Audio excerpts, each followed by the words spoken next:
আজ আমি তোমাদের সঙ্গে এমন একটা বিষয় নিয়ে কথা বলতে চাই যেটা তৈরি করতে গিয়ে আমায় অনেকবার থেমে যেতে হয়েছিল। বিষয়টা নিয়ে ভেবে বুক কেঁপে উঠছিল। এমন একটা বাস্তবতা যেটা আমরা সবাই জানি, তবু দিনের পর দিন অ্যাভয়েড করে চলেছি। তেমন আলোচনা, অ্যাওয়ারনেস এই বিষয় নিয়ে বিশেষ একটা দেখা যায় না। প্রতি বছর, হ্যাঁ, প্রতি বছর শত শত ছেলে মেয়ে মাধ্যমিক, উচ্চ মাধ্যমিক, কলেজ, চাকরির পরীক্ষায় খারাপ রেজাল্ট করার কারণে নিজের জীবনটা শেষ করে দিচ্ছে। একটা কাগজের রেজাল্ট আর কয়েকটা নাম্বার, তার বদলে একটা সম্পূর্ণ জীবন, টাটকা তরতাজা প্রাণ চিরতরে শেষ। কখনো ভেবে দেখেছো সেই ছেলেটা বা মেয়েটা বাকি 5 জনের মতোই হাসতো, স্বপ্ন দেখতো, মা বাবার সাথে গল্প করত, বন্ধুদের সাথে আড্ডা দিত, সবকিছুই তো ঠিকই ছিল, তাও একদিন একটা খারাপ রেজাল্ট সব কিছুর ওপর দাড়ি টেনে দিল। কেন? কারণ সেই হাসি খুশি তরতাজা ছেলেমেয়েগুলো ভাবতে শুরু করেছিল, আমি ফেল করেছি তাই আমি আমার লাইফে ফেল। এবার সবাই কি বলবে? পাড়ার লোকজন হাসবে, আত্মীয় স্বজন কথা শোনাবে, বন্ধুরা আমাকে ছোট করবে, আর বাবা মাকে মুখ দেখাবই বা কি করে? এই ভয়টাই ওদের মেরে ফেলেছে। পরীক্ষা নয়, একটা গোটা সমাজের ভয়।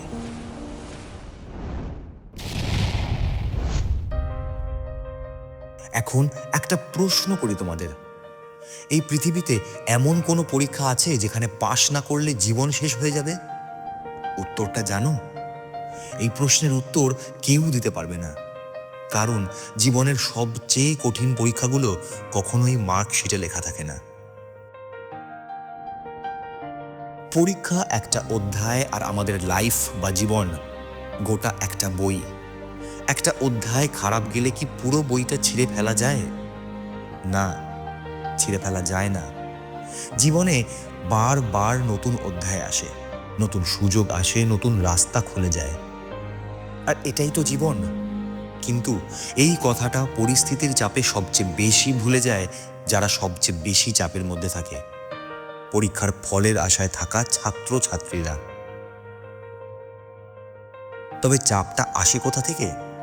চাপটা আসে বাবা মায়ের প্রত্যাশা থেকে, আত্মীয়দের তুলনা থেকে, পাড়ার লোকের কথা থেকে, সমাজের বানানো সফলতার মিথ্যে সংজ্ঞা থেকে। অমুকের ছেলে তো এত নাম্বার পেয়েছে, তোমার থেকেও ও তো অনেক ভালো, এভাবে চললে জীবনে কিচ্ছু হবে না। এই কথাগুলো ধীরে ধীরে একটা শিশুর মনে ঢুকে যায়, আর সে ভাবতে শুরু করে, আমি অযোগ্য, আমি ব্যর্থ, আমি একটা বোঝা। কিন্তু শুনে রাখো, কোনো সন্তান কখনো বোঝা হয় না।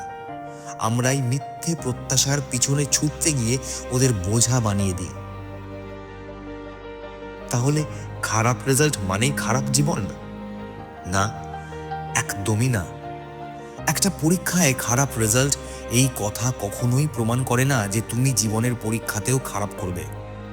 ইতিহাসের পাতা উল্টে দেখো, তুমি হাজার হাজার উদাহরণ পাবে যারা পরীক্ষায় হয়তো ভালো ফলাফল করেনি, কিন্তু জীবনে জীবনে তারা অসাধারণ কিছু করে গেছে। তোমরা থমাস অ্যালভা এডিসনের নাম নিশ্চয়ই শুনেছ। হ্যাঁ, সেই এডিসন যার কারণে আজ আমাদের ঘরে আলো জ্বলে। কিন্তু এই ঘটনাটা জানো কি? ছোটবেলায় এডিসনকে স্কুল থেকে বের করে দেওয়া হয়েছিল।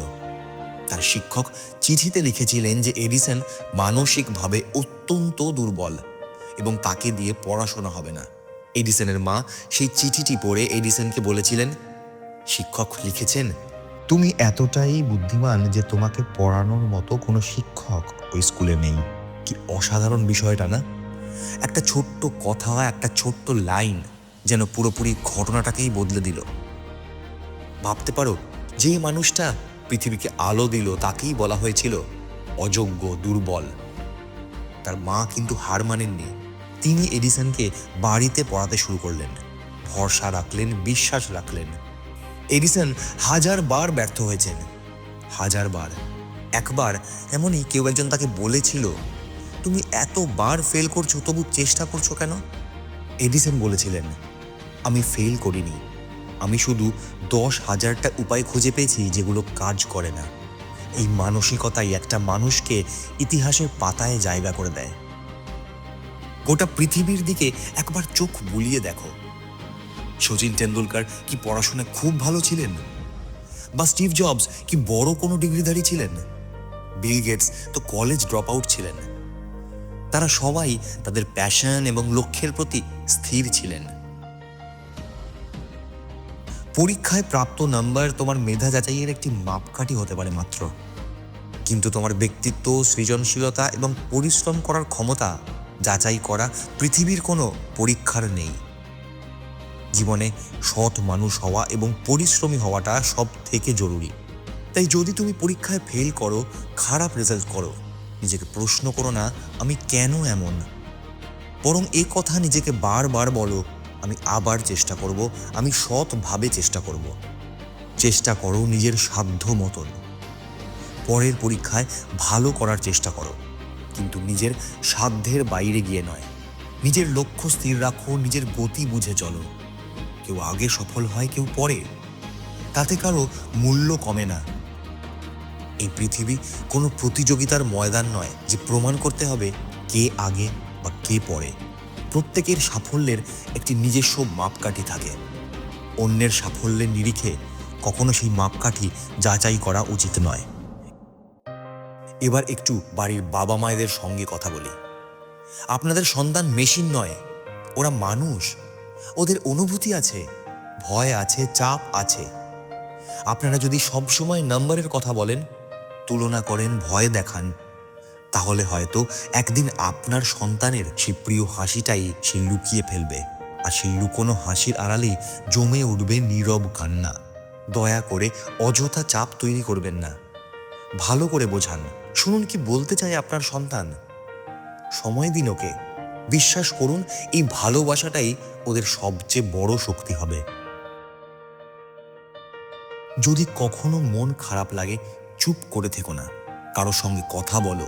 সেই মুহূর্তে যার সাথে কথা বললে মনে হয় একটু ভালো লাগবে, যাকে একটু বিশ্বাস করো তার সাথেই কথা বলো। মনে রেখো, একটা সমস্যা কথা বললে অর্ধেক হয়ে যায়। একটা পরীক্ষার রেজাল্ট তোমার জীবনের মূল্য ঠিক করতে পারে না। তুমি অনেক বেশি মূল্যবান মার্কশিটের কয়েকটা নাম্বারের থেকে। আজ যদি খারাপ হয়, কাল ভালো হবে, কাল না হলে পরশু হবে, কিন্তু হবে ঠিক যদি তুমি সৎভাবে চাও। মনে রাখবে, আমাদের পাওয়া এই জীবনটা অনেক বড়, সময় তোমার পক্ষেই আছে। নিজেকে বিশ্বাস করো, হাল ছেড়ো না, কারণ এই পৃথিবীর তোমাকে দরকার, তোমার স্বপ্নগুলোকে দরকার, তোমার ভবিষ্যৎকে দরকার। আজকের পর্ব এই অবধি। আমি তোমাদের বন্ধু সৌম্যজিৎ। দেখা হচ্ছে পরের দিন আরও একটি নতুন পর্ব নিয়ে। যাওয়ার আগে একটা ছোট্ট কথা বলতে চাই।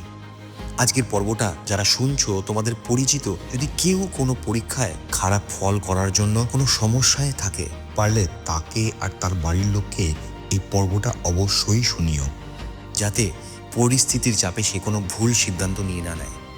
ভালো থেকো, সুস্থ থেকো, আর অবশ্যই নিজের খেয়াল রেখো।